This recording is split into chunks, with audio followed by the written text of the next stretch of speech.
Atos dos Apóstolos, capítulo 12. Herodes persegue a Tiago e a Pedro.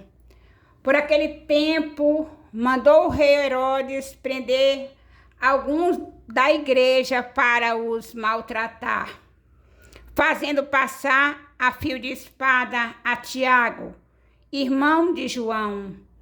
Vendo-se isto agradável aos judeus, prosseguiu, prendendo também a Pedro. E eram os dias dos pães asmos.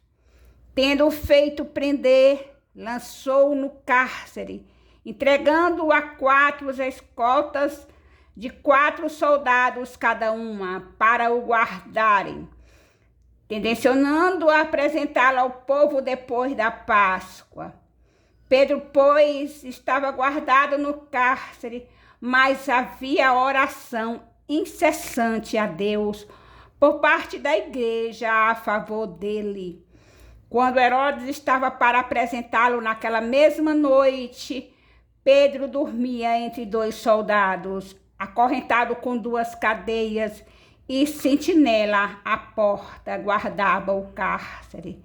Eis, porém, que sobreveio um anjo do Senhor, e uma luz iluminou a prisão, e tocando ele o lado de Pedro, o despertou, dizendo: levanta-te depressa. Então as cadeias caíram-lhe das mãos. Disse-lhe o anjo: cinge-te a calça e calça as sandálias. E ele assim o fez. Disse-lhe mais: põe a capa e segue-me. Pedro é livre da prisão. Então, saindo, o seguia, não sabendo que era real o que se fazia por meio do anjo. Parecia-lhe antes uma visão. Depois de terem passado a primeira e a segunda sentinela, chegaram ao portão de ferro que dava para a cidade, o qual se lhes abriu automaticamente, e saindo, enverdaram por uma rua, e logo adiante o anjo se apartou dele. Então Pedro, caindo em si, disse: agora sei verdadeiramente que o Senhor enviou seu anjo e me livrou da mão de Herodes e de toda a expectativa do povo judaico. Considerando ele a sua situação, resolveu ir à casa de Maria, mãe de João, cognominado Marcos, onde muitas pessoas estavam congregadas e oravam. Quando ele bateu ao postigo do portão, veio uma criada chamada Rode ver quem era. Reconhecendo a voz de Pedro, tão alegre ficou que nem o fez entrar, mas voltou correndo para anunciar que Pedro estava junto do portão.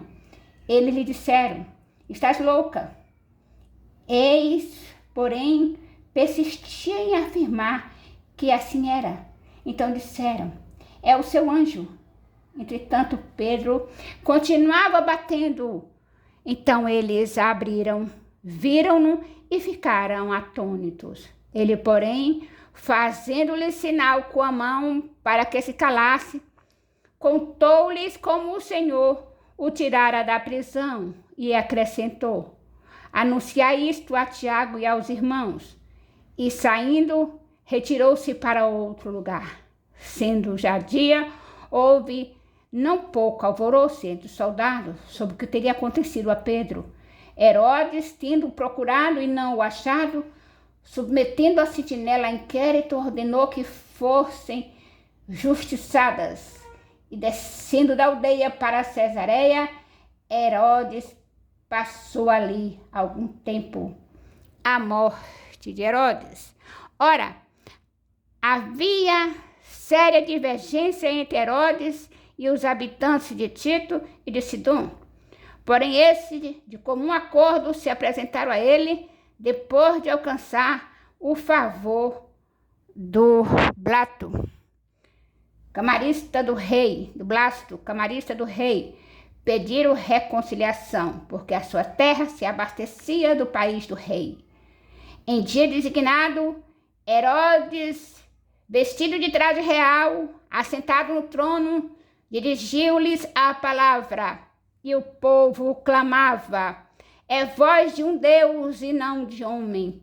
No mesmo instante, um anjo do Senhor feriu, por ele não haver dado glória a Deus, e comido de vermes, expirou. Entretanto, a palavra do Senhor crescia e se multiplicava. Barnabé e Saulo, cumprida a sua missão, voltaram de Jerusalém, levando também consigo a João, apelidado de Marcos. Palavra do Senhor, glória a Deus. Louvado e exaltado seja o nome do Senhor. Aleluia.